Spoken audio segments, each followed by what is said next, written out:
news that's short, sharp and shrewd. Are you talking about the podcast or me? Both. Backhanded compliment. This is Up Late with Ben Harvey. Even in death, Ricky Chapman's controversial. Yeah, the body of the one-time Bandido has been at the centre of a tug-of-war between his girlfriend Stacey Shop and his mum Suzanne Britt. We know quite a lot about Stacey because she's obviously the daughter of former Rebels boss Nick Martin. We don't know much about Suzanne because we rarely hear about Bikie's mums. We were afforded an insight into her relationship with their son courtesy of a legal fight over Ricky's funeral. Stacey applied to the coroner for the right to lay him to rest and she was awarded custody of the body. But Suzanne took the matter to the Supreme Court. She argued Stacey had broken up with Ricky and they were never really serious. Stacey argued they were serious and were at one stage expecting a baby together. I'm only here because Ricky told me what he wanted, otherwise I would be happy for him to go to his mum, she told the court. Suzanne's lawyer said Stacey and Ricky broke up in November, 5 months before he died.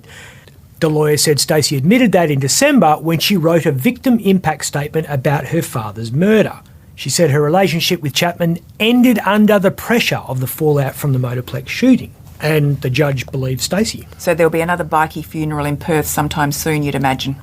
Even then, that probably won't be the end of it though. There's still the argument about what happens to Ricky's estate. I have no idea how much Ricky Chapman had in the bank when he died, contrary to what everyone thinks. Most bikies die pretty broke. There are very few that make good money in that trade. Nick Martin went to God, the owner of a pretty big house in Lansdale. His one-time friend, David Pye, allegedly had enough money to pay G.I. Joe a couple of $100,000 in cash to kill Nick, and another couple of hundred to knock off Comanchero in exile, Ray Chili. Allegedly. Of course. But the cashed-up bikies are few and far between. The generals make the bank. The soldiers like Ricky generally don't have the fat stacks. You know all the TV footage you see of police raids on bikie kingpins? Notice it's never in City Beach or a mansion in Cottesloe. It's always in some fibro shitbox in Maddington or a 1980s special outside Rockingham. And when they get pulled over by the gang crime squad, very rarely driving the latest Audi, usually a clapped-out Fairlane from 1992. Well, fancy cars could bring them heat from unexplained wealth, of course. That's true, but most of them just don't have the wealth in the first place. So why would there be a dispute over the estate? He might not have had a lot of cash, but he did have a job. We know he did because he died working at Rio Tinto's Cape Lambert iron ore port. And if he had a job, he had a superannuation fund because it's compulsory. And most super accounts have an inbuilt life insurance policy.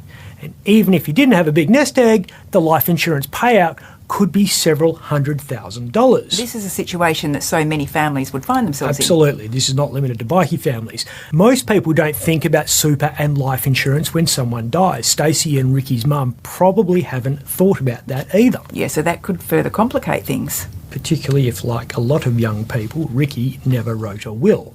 Not like Nick, he had his funeral plans well laid out before he was killed. He clearly knew the writing was on the wall, but Ricky was a live fast, die young kind of a guy. I doubt that conservative financial planning featured too high on his to-do list.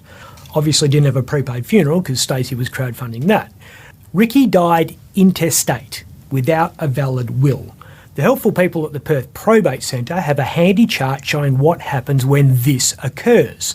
The first question is, did the dead person leave a surviving de facto or husband or wife, a spouse? Supreme Court Justice Jeremy Curthoys has just ruled that while there was a period between November and December last year that she and Ricky had broken up, it did not mean their relationship completely ended. So they were a de facto couple. This is what the judge said.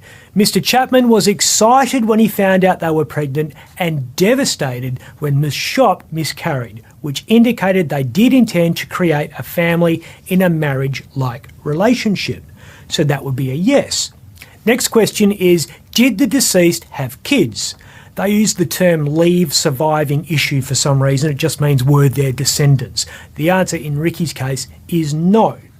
Was there a surviving parent? Yes. Was there a surviving sibling? We know he had a brother. That came out in court, so yes. And now we're at the pointy end of the chart. If you die with a living de facto, a living parent, and no kids, as Ricky did, your spouse gets all your household possessions, which are called chattels in legal speak, plus the first $705,000 of your financial assets, which would include life insurance and superannuation, plus 1/2 of whatever is left over. The parent, that's Suzanne, is entitled to the next $56,000 and 1/2 of whatever's left after that, and his brother gets the rest. Complicated. Unlikely Ricky Chapman would have had 700,000. No. So if there's anything there, Stacey will get it all. Yeah, well, whatever it is, it's not going to go very far nowadays. Everything is getting pricey. We talked about that threat of inflation for years, but we're still jolted when it actually happens. Even the humble lettuce is now getting out of reach. Some people have a hack for that. I saw.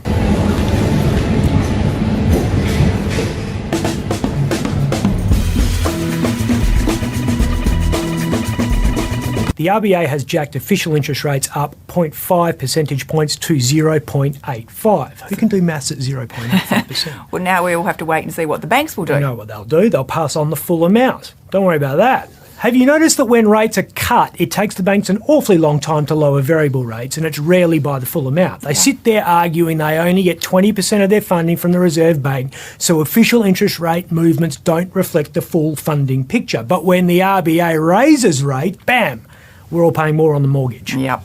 Is it going to work? Will higher interest rates rein in inflation? Yeah. Not as much as usual. Usually inflation accelerates because consumers are spending too much and supply can't keep up. The economy is overheating, as they say. It happened in the 1980s. That's hot. More on the mortgage means less in the shops, so the supply-demand equation equalises. In 2022, now, prices aren't going up just because you and I are spending too much. They're going up because the price of oil spiked when Putin invaded Ukraine and the world stopped buying from Russia, and Russia produces 8 to 10% of the world's energy. Prices are up because Ukraine used to be a massive exporter of grain, and grain is the foundation of our food system. It's not just us eating it. Whole grain makes the difference. A lot of farm animals do as well. Oink. Oh my God. And prices are up because of bottlenecks in the international supply chain, because a lot of workers are sick with COVID or isolating because of it. We've been there. Yeah. These are huge tectonic causes of inflation. You not going out for dinner as often because the home loan is more expensive isn't going to change that. And bring us the finest food you got, stuffed with the second finest. I'm Ben Harvey. If you'd like to watch Up Late with me, Ben Harvey, search for The West Australian on YouTube.